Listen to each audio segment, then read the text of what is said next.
Non per la prima volta, ma insomma affrontiamo il tema delle conseguenze dell'attraversamento della nostra città da parte della linea cosiddetta ad alta velocità. Non si sente. Aspetta un attimo.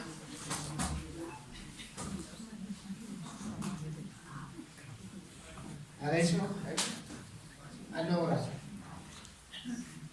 oggi abbiamo il dottor Renato Giaretta, che tanti di voi conosceranno, lo conosceranno per altri argomenti, comunque persona che interessa in modo speciale anche la nostra scuola, perché avrà delle conseguenze su alcune cose come la viabilità e tante altre cose. Il fatto che il compito della medicina in fondo è prendersi cura delle persone, e non semplicemente offrire delle cure tecniche. Prendersi cura delle persone vuol dire assumersene tutta la gestione e conoscerle per bene, inquadrando la persona dentro il contesto nel quale vive, perché il contesto non è indifferente per la salute delle persone. Cioè, tanti cosiddetti determinanti della salute si trovano proprio nel contesto che circonda la persona. Questo è l'ambiente proprio fisico nel quale la persona vive, è molto importante. Si parla dell'acqua, dell'aria, della viabilità, e promuovere il benessere di una persona richiede anche uscire dalla mera tecnica e avventurarsi un po' in campi che potrebbero sembrare propri della politica. Insomma, fare un certo tipo di politica è normale per chi voglia prendersi cura delle persone. Se uno vuol fare un discorso di tipo tecnico e basta, è più facile, diciamo, uscire da questa visione estremamente settoriale e inquadrare la persona nel contesto in cui vive è assolutamente necessario, ed è un compito della medicina pubblica. Cioè, chi vuole promuovere la salute di una popolazione deve conoscere e inquadrare la persona nel contesto nel quale vive. Penso che sia quello di cui oggi si parlerà, Renato. Grazie intanto di essere venuto. Parti tranquillo. Vado.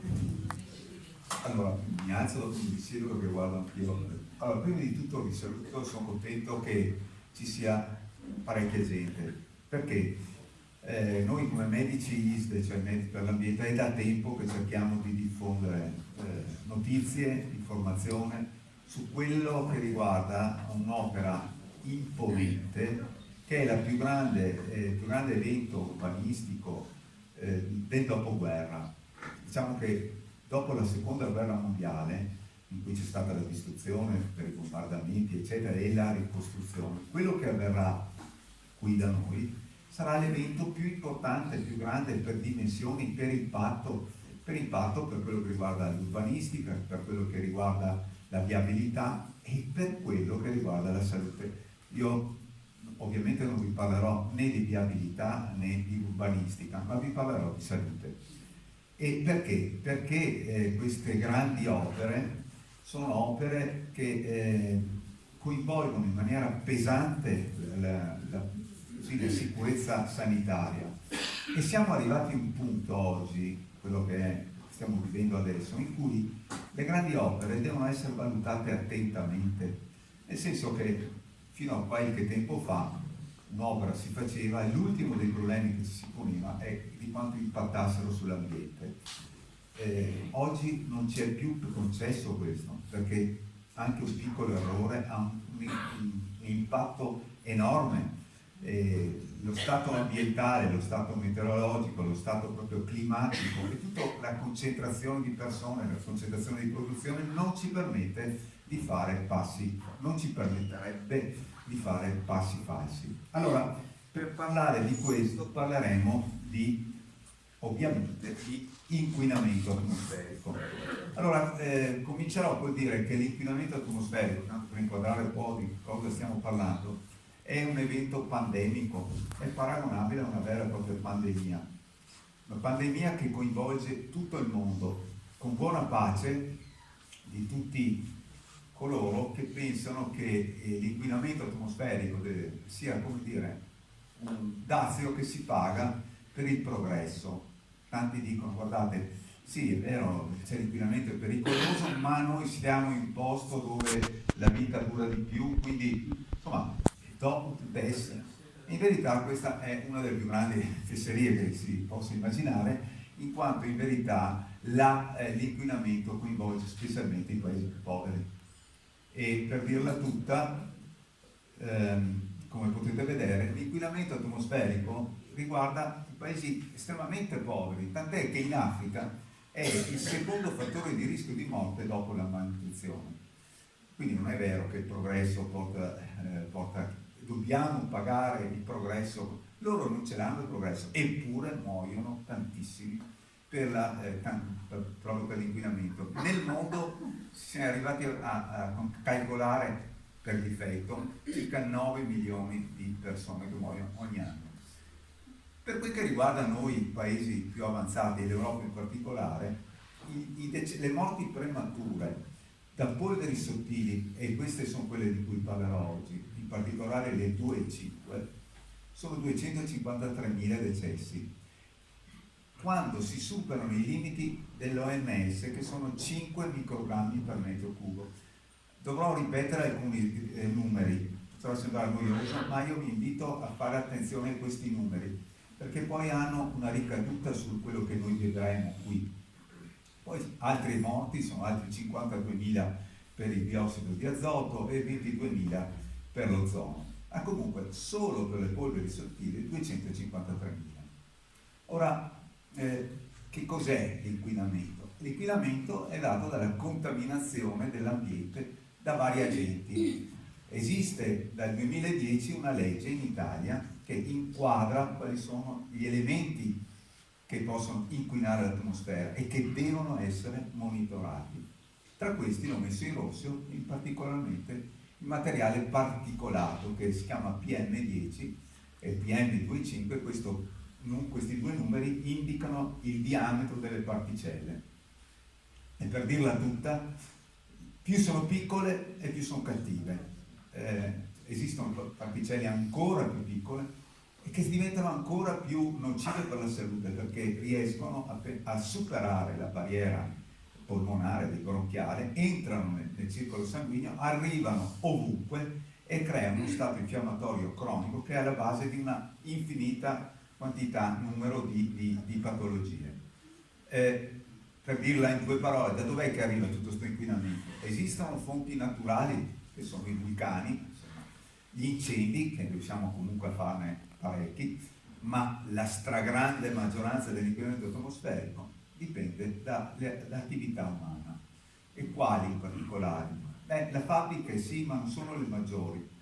L'inquinamento maggiore arriva da fenomeni di riscaldamento delle case, oppure moltissimo dal traffico stradale. In più, in campagna, dove in pianura padana abbiamo questi allevamenti intensivi, si crea molta ammoniaca, la quale salendo si forma, si aggrega ad altre sostanze e crea anche queste le polveri sottili.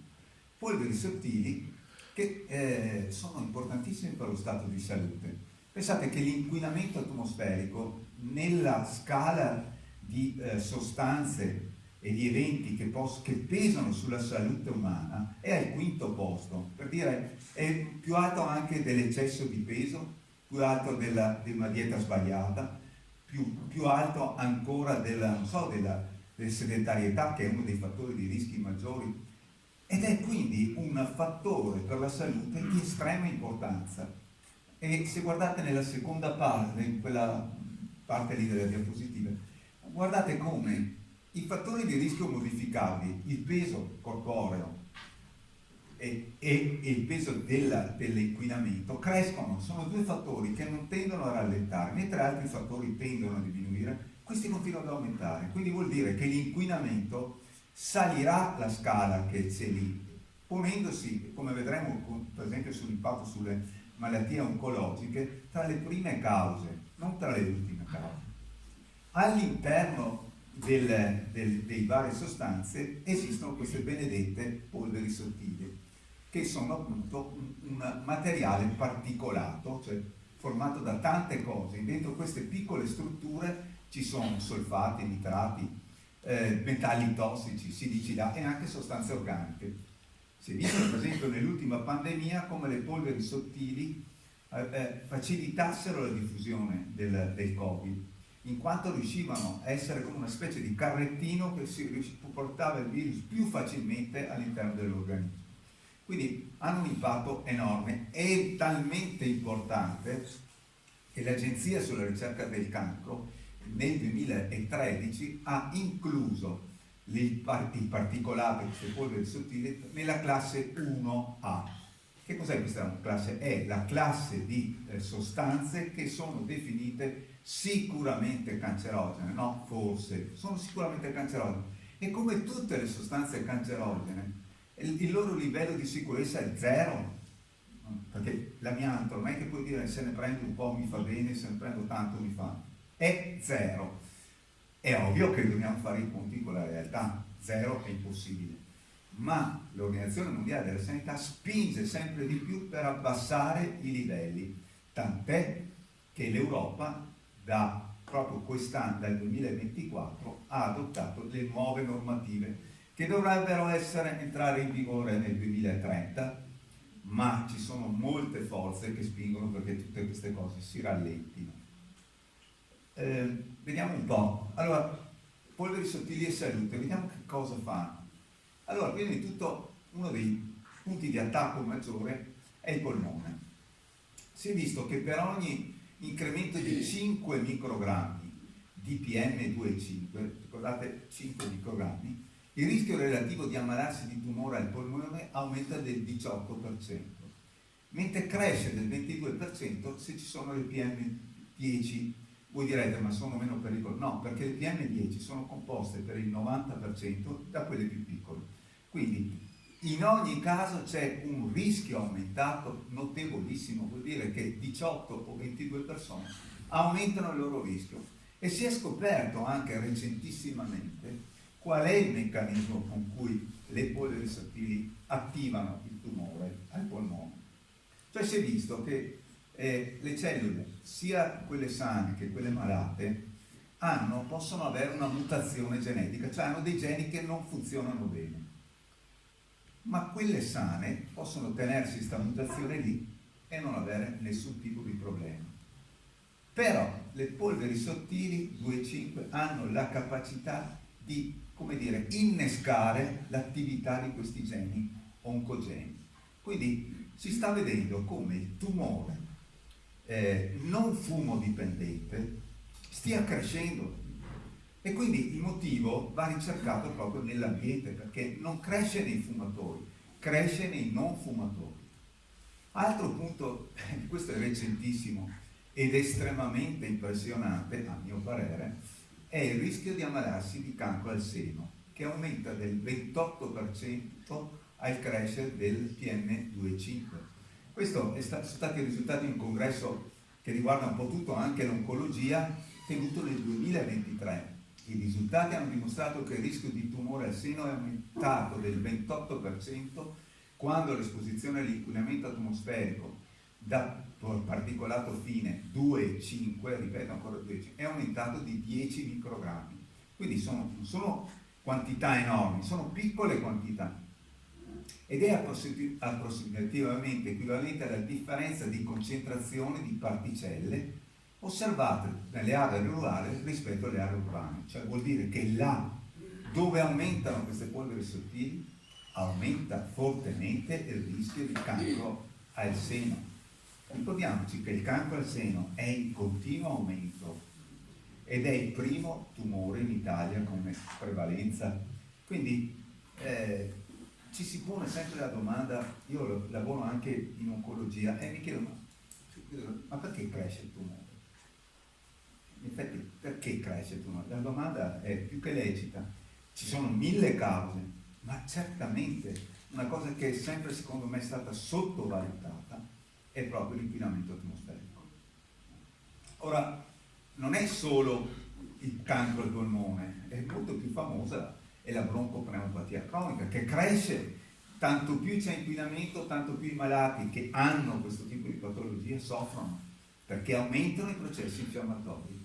Una delle cose importanti è la bronchiolite nei bambini, l'avrete letto tutti quanti. Bambini sono stati ricoverati l'anno scorso d'urgenza per la bronchiolite, l'acutizzazione della bronchiolite. Ed è stato proprio l'Università di Padova che ha presentato uno studio l'anno scorso in cui metteva in stretta evidenza la relazione tra giornate ad altissimo tasso di inquinamento e ricoveri per acutizzazione della bronchiolite. Ma non solo, esistono anche le morti infantili. Pensate che nel 2019 5.800 tra bambini e adolescenti dell'Europa e dell'Asia centrale sono morti a causa dell'inquinamento atmosferico. Di più dell'85 è morto senza aver compiuto il primo anno di vita. Ma se uno va a cercare un po' di letteratura e ne trova finché ne vuole, troviamo per esempio che anche la depressione è stata correlata in maniera ormai accertata con i livelli di inquinamento. Quindi l'effetto nocivo sulla salute non è discutibile, è certo, ma dove colpisce di più l'inquinamento atmosferico non è il polmone, ma è l'apparato cardiocircolatorio. Tant'è che oggi noi sappiamo che, e lo dice l'OMS, stima che circa il 34% dei decessi per ictus e il 27% dei decessi per malattie cardiache sono attribuibili al particolato. Quindi siamo veramente di fronte a una forza, tant'è che la mette come prima emergenza sanitaria in Europa. Poco 2 settimane fa abbiamo fatto un convegno sulla infertilità maschile e uno dei dati più interessanti è stato proprio questo, che l'esposizione alle polveri sottili del 2,5 hanno un impatto negativo sulla fertilità maschile. Si riduce il volume dello sperma, cioè ci sono tutti questi dati, e tant'è che, ed è tanto vero, per cui la fertilità sta calando in tutto il mondo, non solo da noi. Quindi vuol dire, cioè, l'impatto che ha sullo stato di salute del genere umano è estremamente pesante. La parola su com'è che fanno a fare tutti questi danni, queste polveri sottili? Riescono per esempio ad alterare il metabolismo lipidico, cioè aumentano per esempio i livelli di colesterolo, e questo spiega anche perché c'è un'incidenza maggiore di malattie cardiache. Provocano l'infiammazione cronica nell'organismo in tutti i distretti e quindi predispongono a sapere che l'infiammazione è la base, per esempio, anche della carcinogenesi, cioè avere una situazione, un corpo con uno stato infiammatorio cronico espone tra l'altro a un rischio maggiore di insorgenza del cancro. Provocano un'alterazione, un danno al DNA, creano superossi, sono sostanze che riescono veramente ad alterare la struttura per esempio della membrana cellulare. Poi hanno l'azione tossica dei metalli pesanti, piombo, arsenico, cadmio, nickel, e poi, come vi avevo detto prima, riescono ad agire anche nella più profonda della situazione cellulare, che sono i geni. Bene, detto tutto questo, ci si fa una domanda, ci dice: ma Vicenza come ce la caviamo? Beh, sapete, dico delle cose che sono arcinote, ma è meglio ripeterle. Vicenza e la pianura padana è, nelle regioni dell'Europa, quella con i tassi più alti di inquinamento. Ma perché? Un po' sicuramente perché abbiamo una concentrazione umana notevole, un po' perché abbiamo una situazione geografica particolare. Una delle cause principali dell'aumento delle polveri sottili è la scarsa piovosità e la scarsa ventosità, e quindi noi siamo in un bacino dove produciamo tantissimo. Tra l'altro in campagna, nelle zone di campagna, abbiamo la produzione dai allevamenti intensivi che si sommano a quelli industriali, ma soprattutto alle forme di riscaldamento e soprattutto ancora al traffico. Ricordiamoci che le polveri sottili, non c'entrano niente con la CO2, sono due cose diverse. Le polveri sottili sono prodotte, e le macchine che producono polveri sottili sono macchine col motore a scoppio. Le macchine elettriche non producono polveri sottili. Questo tanto per chiarire un po', perché tanti dicono ma l'inquinamento, no, cioè, su questo non c'è dubbio.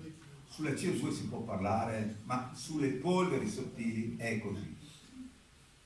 Se noi andiamo a vedere come va l'andamento dell'inquinamento a Vicenza, noi possiamo vedere, vedete quei numeretti in alto, 113, sono i giorni di sforamento in un anno.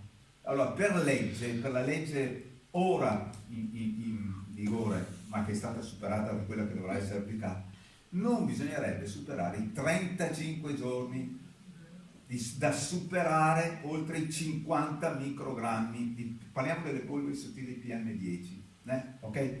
Voi guardate com'è, 2002-2003 altissimo, poi è sceso, ma grosso modo poi si è stabilizzato e siamo sempre fuori legge. Tant'è che la Comunità Europea ha aperto un'azione di sanzionamento che noi paghiamo, perché l'Italia è costantemente fuori.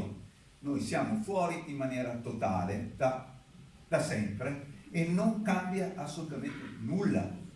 Non solo, se noi applicassimo le nuove normative che vi farò vedere europee, siamo strafuori, perché le normative europee non parlano più di 35 giorni, ma di 18.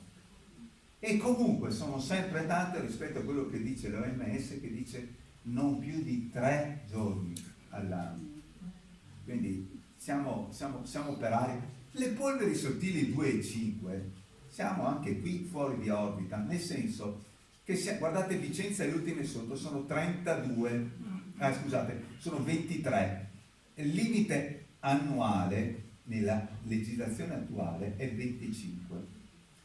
Ma se noi dovessimo applicare quello che dice l'OMS, parla di 5 microgrammi, quindi siamo fuori in maniera incredibile. E le polveri sottili 2 e 5 sono, ripeto, quelle che oggi in tutti i lavori vengono contemplati, perché siamo certi che hanno un peso sulla salute maggiore. Allora vi faccio vedere com'è la situazione legislativa, non è complessa. PM10, la media annuale oggi è 40, la nuova normativa dice 20, le linee guida dell'OMS dicono 15, quindi c'è già stata una mediazione. La media giornaliera attualmente è 50 e poi dovrebbe essere, qui sono concordi, 45. È il massimo di giorni di superamento, 35 nella normativa attuale, 18 nella nuova normativa, 3 per quello che riguarda l'OMS.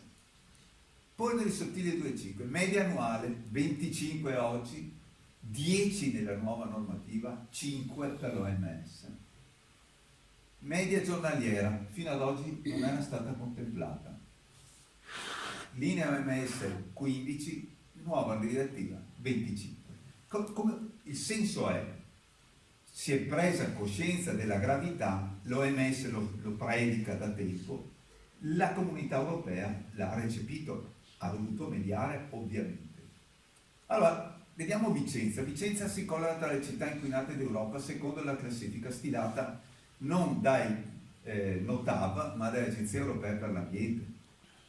E questo studio, basato sui livelli di polveri sottili 2,5 registrato nel corso di un anno, ha rivelato che Vicenza occupa una delle peggiori posizioni, seguita dalla città della Croazia o da Brescia.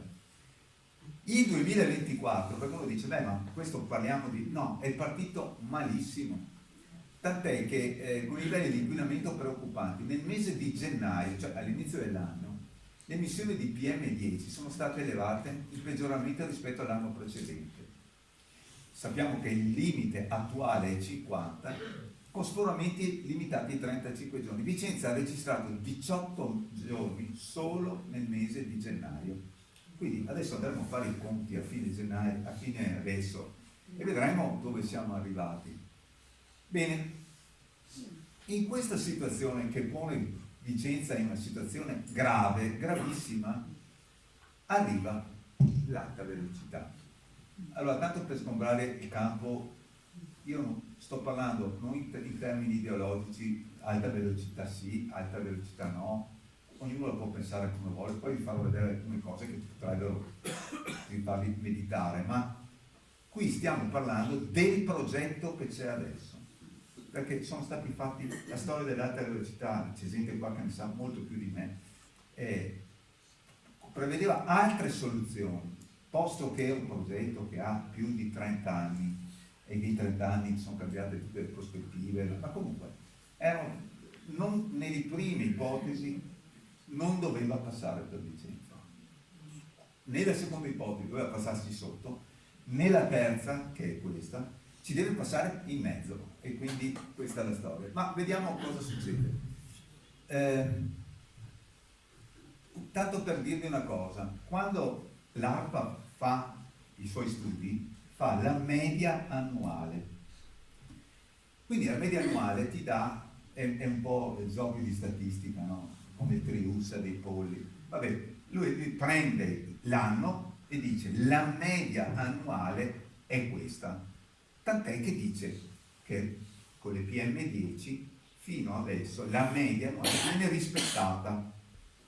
Però tenendo conto della vecchia legislazione, perché se guardiamo la nuova non lo è, ma mettiamola vecchia. In verità noi sappiamo che i danni che avvengono alla salute non necessitano di tempi lunghi. Il più alto tasso di infarti e ictus si ha nei giorni, quindi giorni di grande esposizione alle polveri sottili. Allora, se noi andiamo a fare un calcolo delle medie stagionali, scopriamo che è veramente un'altra realtà. Le medie stagionali nei mesi invernali non è 31 ma è 48, quindi altamente fuori rispetto anche alla legislazione attuale. Questo perché, lo vedete tutti, cioè in inverno la macchina viene usata molto di più, c'è il riscaldamento e quindi c'è un picco che si innalza. Se voi andate, poi potete andare a verificare voi stessi, c'è il sito ARPA, si scrive ARPA Vicenza, si clicca dati in diretta e viene fuori le colonnine blu quando stai dentro, rosso quando... andate a vederlo in questi giorni. Se andate a vedere le polveri 2,5 scoprirete che è tutto nero. Sapete perché? Perché siamo stati noi a farglielo notare, perché loro fino a poco tempo fa mettevano tutto blu, ma non perché fosse sano, ma perché non c'era nella legislazione attuale il limite giornaliero, per cui mettevano tutto blu. Allora noi abbiamo scritto e detto, ma scusate una roba, o non mettete niente, oppure dovete segnalare che siamo fuori norma.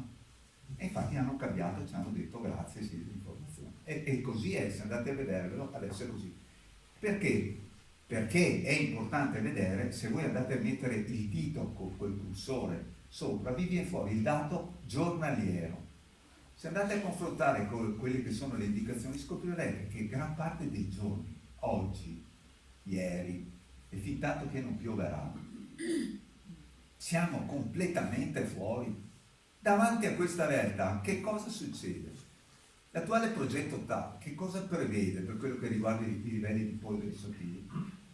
Hanno scritto centinaia di pagine su sta cosa, ma quello che vi voglio far vedere sono quello che è il succo finale. Dicono, questo non l'ho scritto io, è nel progetto, è previsto, e devo dire che sono anche ottimisti, incremento delle concentrazioni di PM10 annuali fino a 5 microgrammi. Vabbè, quindi saliamo in una situazione che siamo già fuori. Per le medie giornaliere ci sarà previsto un aumento fino al 35 percentile, che tradotto vuol dire fino a 10 microgrammi per metro cubo. Quindi vuol dire che specialmente nei mesi, i 4-5 mesi, dove batte di più l'inquinamento, saliremo ancora. E se vi ricordate, c'era scritto che l'aumento dei tumori, dopo ve lo faccio vedere, dipende per aumenti che guardano dai 5 ai 10 microgrammi. Quindi è probabilissimo, se non certo, che ci sarà un incremento delle malattie legate alle polveri sottili. Questo, insomma, è scritto, non è che... La cosa divertente è che alla fine del progetto ci dice, ma comunque più di tanto non farà male. Questa è un'affermazione apodittica, così tanto per dire. Ma la cosa più impressionante è che sulle polveri sottili 2 e 5 nel progetto non viene fatta alcuna previsione, tant'è che con Italia Nostra abbiamo fatto un esposto, abbiamo fatto un ricorso al TAR che ci ha dato ragione per l'invaso a Sovizzo, ok? E dopo, se volete, ve lo dico, perché lì è stata fatta una campagna di disinformazione totale. Ma per quello che riguarda le polveri sottili, la controriduzione dell'IRICA ha detto non sono significative. E la cosa impressionante è che il magistrato, il giudice, ha detto, ci hanno detto che non sono significative. Ma hanno detto allora, come dire, vado dall'oste e dico Giacomo, sì, che è buonissimo, ma noi gli abbiamo fatto notare nella contro che il 70-90% delle polveri PM10 è costituito da quelle 2,5, quindi non fare una previsione sulle polveri è una mancanza estremamente grave, che non può essere. Tenete presente che tutti questi ragionamenti che hanno fatto sono stati fatti nel 2019, sono passati anni, la situazione è cambiata, ma soprattutto le conoscenze sono cambiate e abbiamo sempre più la consapevolezza della gravità dell'inquinamento. In conclusione, sono previsti aumenti per le polveri sottili, sono previsti, e tra l'altro poi vi farò capire che sono estremamente ottimisti, può arrivare fino a 9 microgrammi con un aumento del rischio relativo al cancro al polmone quindi del 22%, perché questi sono quelli che sono i dati attuali.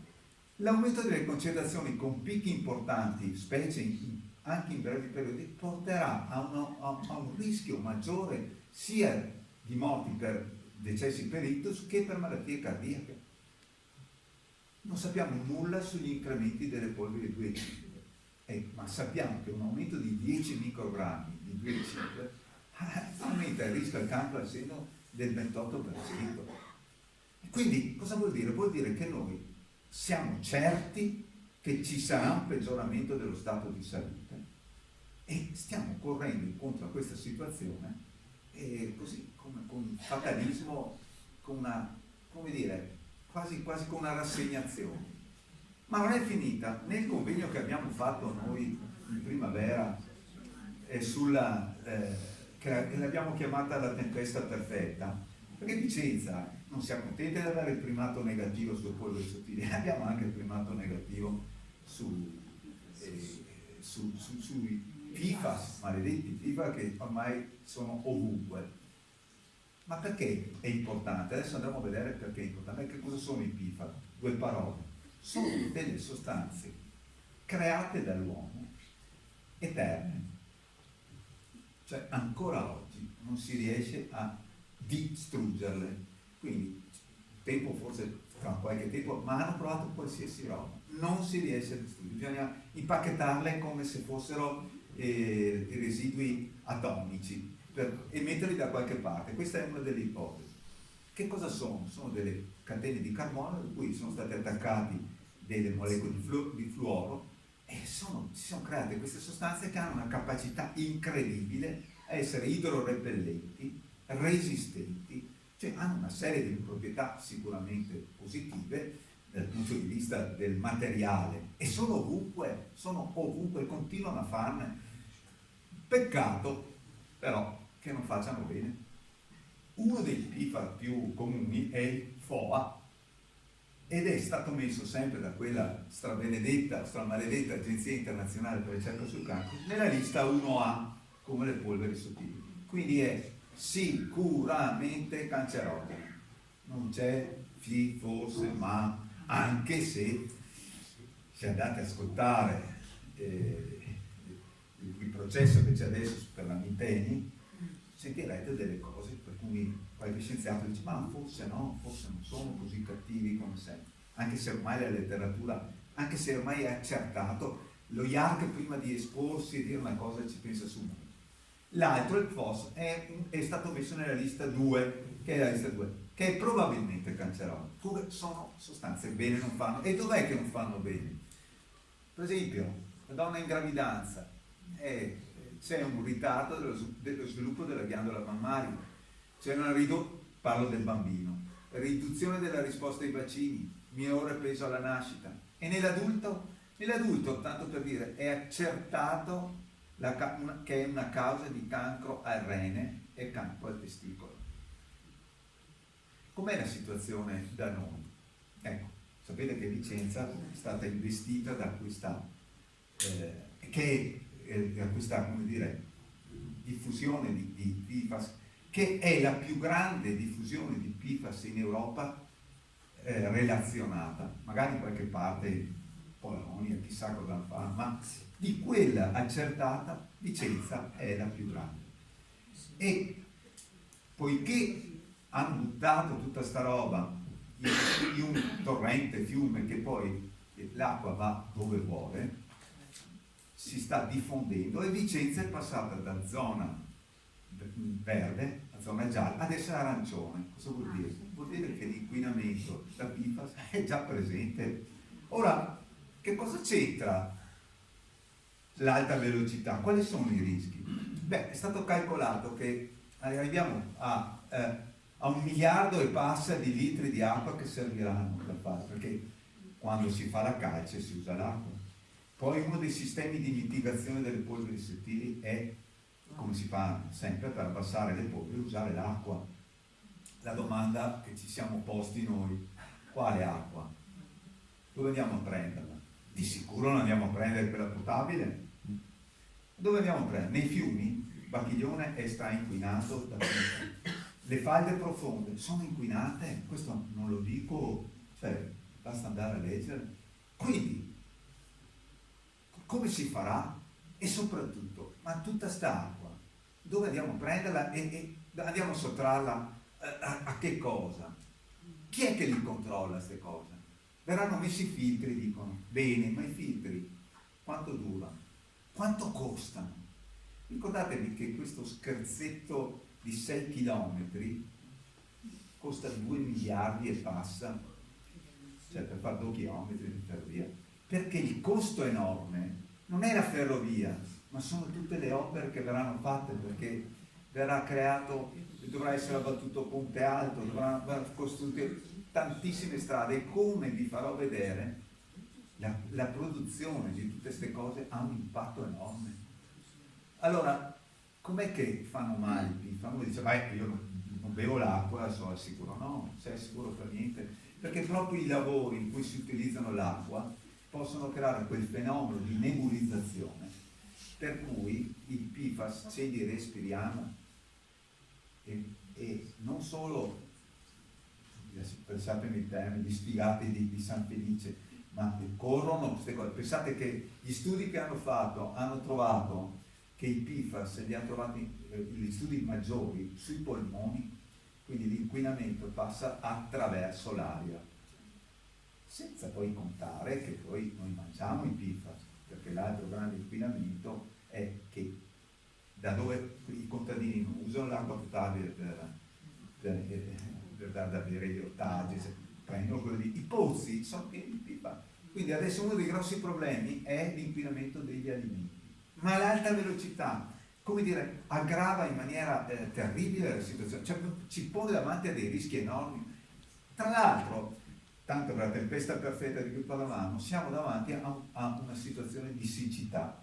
Se vi ricordate, l'anno scorso e l'anno prima abbiamo toccato, perché questi cambiamenti climatici si passano da grandi scrossi d'acqua a momenti di grande siccità. E la siccità è uno dei cause, uno degli aumenti delle polveri sottili, perché le polveri permangono in aria. 2, perché bisogna ricorrere a prendere l'acqua. Questi quasi 2 miliardi di acqua che verrà preso per calce, eccetera, da dove verrà presa? E tutte queste sono domande a cui... A questo l'alta velocità anche avrà un altro impatto.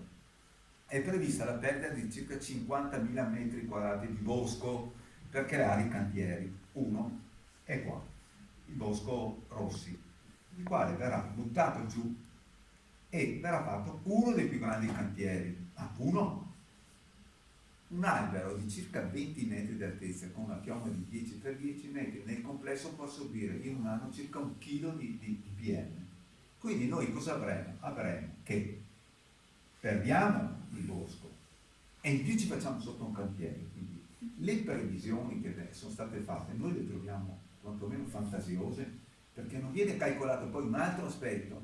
Le polveri sottili crescono moltissimo col traffico, quando il traffico è caotico, cioè si parte, si ferma, si parte, perché un'altra produzione di PM10 sono i freni, cioè la frenata, i continui ferrovi che si consumano. Quindi pensate voi quanto aumenteranno. Una durata prevista di 9 anni, quindi facciamo tempo, forse neanche vedremo. Ma uno dice, beh, però così, qua vi lamentate, però noi dobbiamo far correre le merci, le persone sui treni.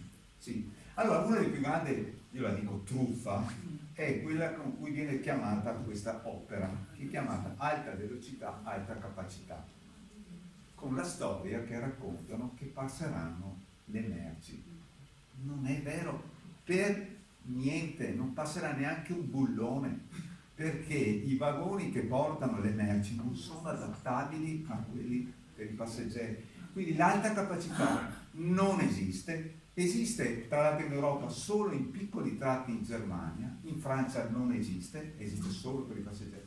E quanti passeggeri abbiamo? Noi sappiamo che il 95% del traffico passeggeri usa i treni normali, di cui avranno bisogno tipo la metropolitana in superficie, e un 5% usa l'alta velocità, che peraltro non è necessaria, abbiamo già le frecce rosse, quindi ci si pone la domanda perché questa cosa. Ma non solo, una delle obiezioni è dire va bene, però magari risparmiamo il CO2, ecco questo è un altro aspetto, non c'entra niente con le polveri sottili, il CO2 è il prodotto della combustione dei fossili, no?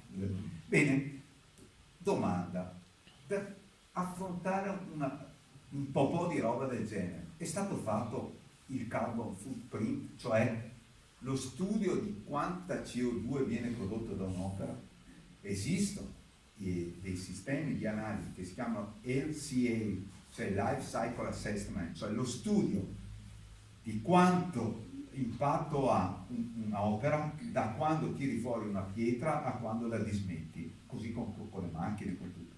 Non c'è traccia, neanche una riga di questo.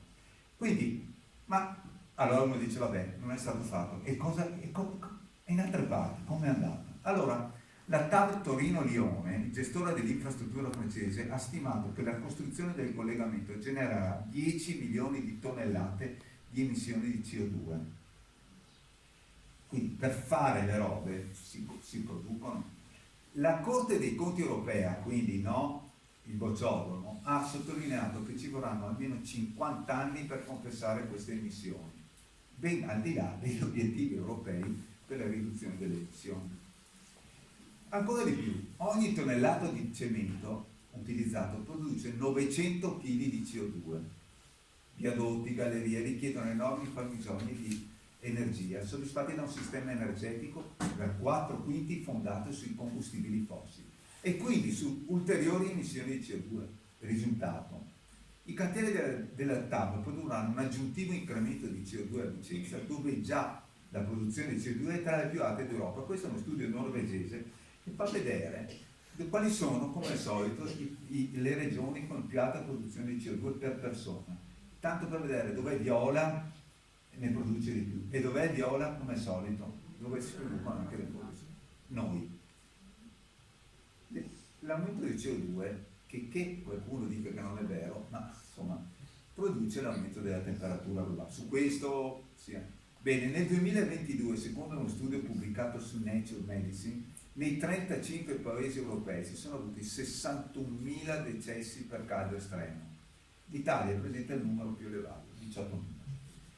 Quindi voglio dire, mettiamo pure che possa avere un senso, che per me non ce l'ha, il mio giudizio vale quanto, ma prima di muovere un dito bisogna pensarci. E allora, conclusione, è indispensabile conoscere i rischi e seguire le indicazioni per la tutela della salute in previsione di grandi opere.